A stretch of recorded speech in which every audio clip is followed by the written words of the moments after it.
l'expérience du printemps arabe, dont l'un des moteurs principaux, sinon le principal, était donc justement l'exaspération sociale, je me dis, je peux tout à fait me tromper, que Khamenei, qui dispose des vraies prérogatives, hein, notamment en matière de défense et d'affaires étrangères, je me dis que Khamenei se dit que c'est le moment. De toute façon, la bombe, ils n'auront pas.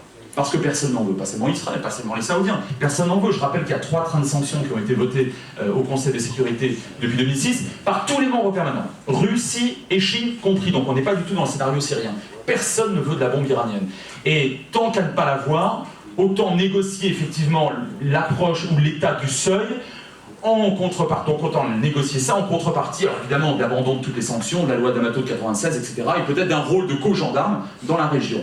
Et ce qui fut l'un des fantasmes, l'un des rêves des néoconservateurs américains dans les années 90 et peut-être 2000 encore, ce qui aujourd'hui est peut-être plus partagé, mais je parle sous contrôle de Nicole, qui connaît beaucoup mieux les Américains que moi, ce serait une espèce de modus operandi irano-américain, pas seulement irano-américain, mais des États-Unis avec un nouvel Iran qui n'aurait pas forcément changé de régime, hein. Mais c'est pas, encore une fois, c'est pas tellement le problème, mais dont le régime serait d'accord pour partager de manière, encore une fois, rationnelle, pragmatique, l'influence dans la région, notamment dans le Golfe, au détriment de qui, évidemment, l'Arabie Saoudite. Alors ça, c'est un scénario qui ne concerne que évidemment, le futur, et peut-être même pas 2020. Je ne sais, c'est pas évident d'ailleurs, ça peut arriver plus rapidement qu'on le croit, mais moi je pense qu'il peut y avoir là un échange, notamment avec les Israéliens.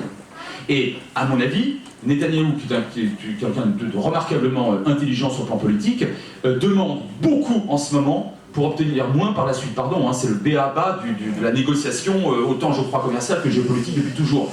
Je crois que Netanyahou n'est pas stupide et il sait très bien que si les Iraniens modifient concrètement, dans les faits, pas seulement dans les propos, leur politique visant donc à modifier le rythme d'enrichissement de l'uranium et par conséquent à renoncer définitivement à la bombe, là, ils seront réellement sous pression. Là, il y aura une pression très sérieuse des Américains, et vous voyez, ça dépasse largement effectivement le simple, entre guillemets, face-à-face israélo-palestinien, et je pense que c'est la raison pour laquelle il pourrait y avoir un échange d'une aide militaire conventionnelle, et peut-être économique plus importante en faveur d'Israël, mais en contrepartie de quoi l'Iran pourrait accéder à l'état du seuil. Puis dernier mot, vous me ferez bien évidemment l'amitié, monsieur le ministre, de reconnaître que j'ai toujours été favorable à l'État palestinien. Ne faites pas semblant de le découvrir aujourd'hui, ou alors vous n'avez pas vu. Or, vous m'avez démontré à maintes reprises que vous me faites l'amitié et l'honneur de me lire.